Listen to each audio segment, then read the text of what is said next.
কাশ্মীর ভ্রমণের পঞ্চম দিনে আজকে যাচ্ছি পেহেলগামে। গুলমার্গ থেকে শ্রীনগরে এসেছিলাম গতকালকে। গতকালকে গুলমার্গে পরিচিত সেই ভাইদের সাথে শ্রীনগর থেকে পেহেলগামের উদ্দেশ্যে রওনা দিই। খুব ভোরে রওনা দেওয়ার কারণে বাতেব ভ্যালি অনেক সকাল সকাল পৌঁছে যাই এবং আমরাই প্রথম ট্যুরিস্ট হিসেবে উপস্থিত হই।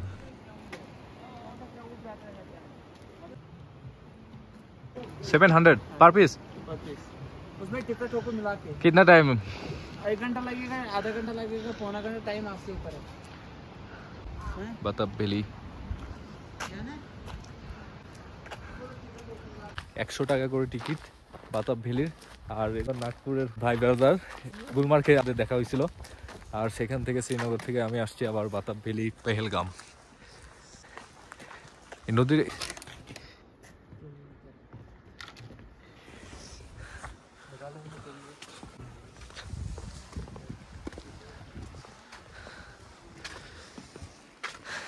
बाताब वैली भाईजान का शूटिंग हुआ था। बजरंगी भाईजान का। और ये बेताब जो मूवी थी उसी से बेताब वैली बना है। हाँ, এগুলোতে বরফ পড়ে যায়।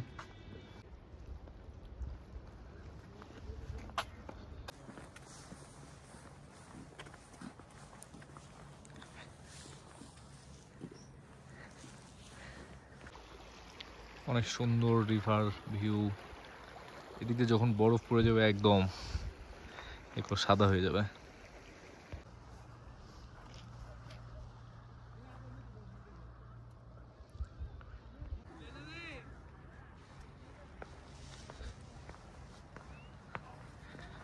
এটা বাতাব ভ্যালি লেখা।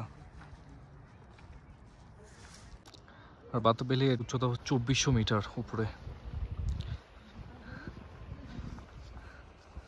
একটা শিশু পার্ক আছে, আর এই পাশ দিয়ে আমরা হেঁটে যাচ্ছি। যেতে হবে হেঁটে হেঁটে, ওদিক দিয়ে ঘোরা যায়।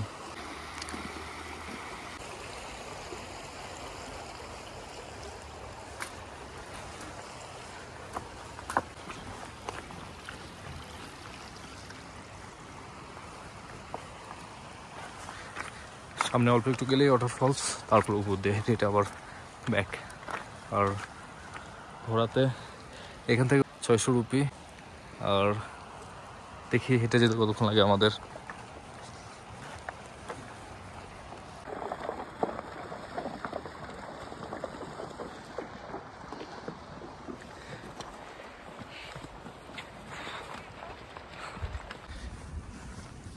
এদিক দিয়ে ঘোরা যায়, আর আমরা হেঁটে যাচ্ছি।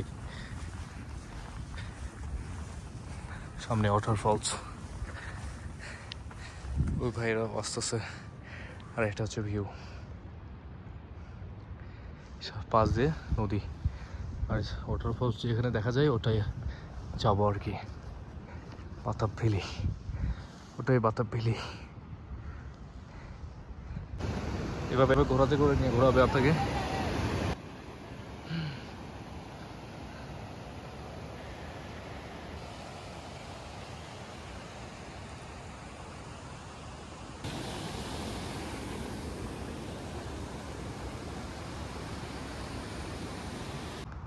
ওদিক থেকে হেঁটে আসছি, এদিকে ঝর্ণার মতো অনেকটা, এটাই। এদিক দিয়ে এখন উপরে যাই, দেখি কি আছে।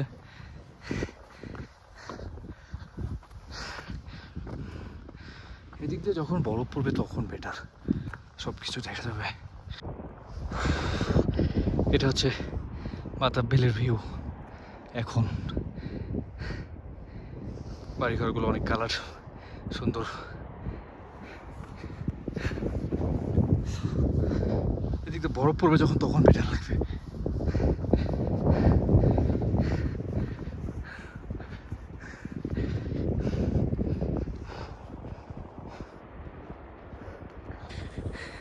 ওইটা হচ্ছে নিচ দিয়ে, আর এদিক দিয়ে ঘোরা যায়, কিংবা এদিক দিয়ে যাওয়া যাচ্ছে পায়ে হেঁটে। ঘোরার রাস্তা ওদিক দিয়ে, ওই যে ঘোরা।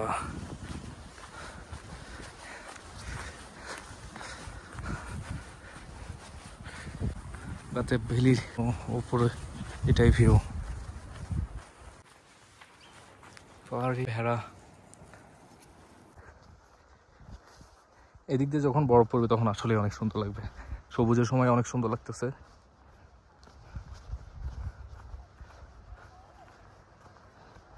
নিচে বাতেব ভ্যালি আর এটা উপরে।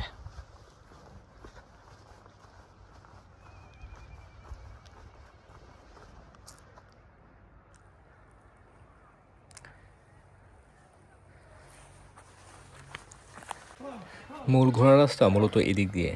বাতেব ভ্যালিতে প্রবেশের পর হাতের ডান পাশে ঘোড়ার পয়েন্ট, সেখান থেকে ঘোড়া ঠিক করে ঘোড়াতে করে বাতেব ভ্যালির ভ্রমণ শুরু হয়। অলগ গিয়া এখন বাজে 11:30 আর আমরা বাতেব ভ্যালি পুরোটা ঘুরে আসছি।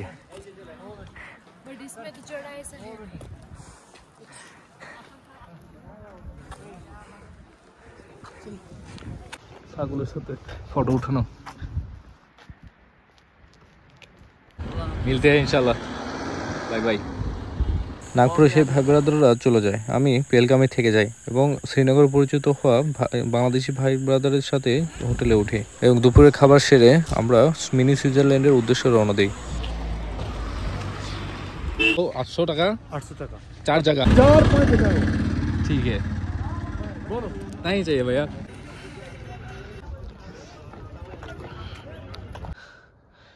এদিক দিয়ে হেঁটে হেঁটে এদিক দিয়ে যাইতেছি, আবার সামনে উঠবো।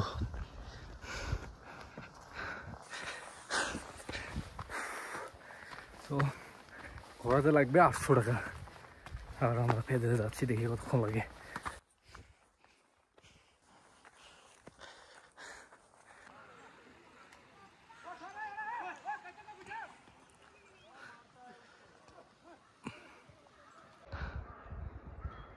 তো চলে আসছি, এখন বাজে 4:19, 30 মিনিটের মতো লাগছে আমাদের। 3:44 শুরু করছিলাম মেবি, সো অনলি 40 মিনিটের মতো লাগছে। Thank you. আমার তো সময় নাই, যে কি করবো।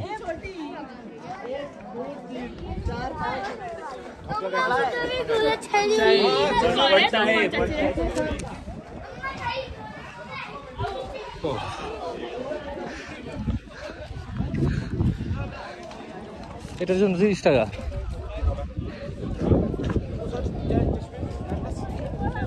মিনি সুইজারল্যান্ড এটা, যদিও এখন কোনো সবুজ নাই কারণ শীতকালে ঘাসগুলো সব মারা যায়। আর এটা হচ্ছে এখনকার সিনারি, চাঁদ আর ওই যে পাহাড়ে বরফ। কিন্তু গুলমার্গে এর চেয়ে ভালো ছিল, গুলমার্গে অনেক বরফ।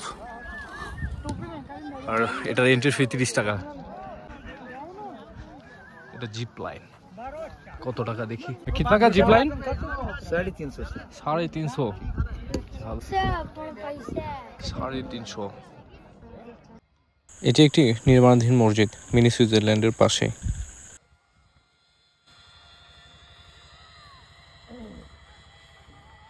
মিনি সুইজারল্যান্ডে সুন্দর সময় কাটানোর পর বিকেলে আবার আমরা রওনা দিই। আমরা যাবো এখানে শর্টকাট দিক দিয়ে, আর এটা ঘোরার রাস্তা।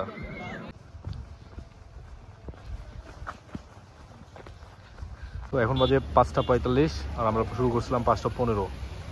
আমরা মিনি সুইজারল্যান্ড থেকে চলে আসছি। তো একদম ইজি, এদিক দিয়ে আরও শর্টকাট। আমরা তো প্রথমে জানতাম না, ঠিক না? তাহলে এই দিক দিয়ে নদীর পাশ দিয়ে রাস্তা ছিল, ইজিলি যেতে পারতাম। সো প্রথম দিনে পেহেলগামের বাতেব ভ্যালি মিনি সুইজারল্যান্ড সুন্দর ভ্রমণ করে ফিরে আসি, আর আগামীকাল যাব আর ভ্যালি দেখতে।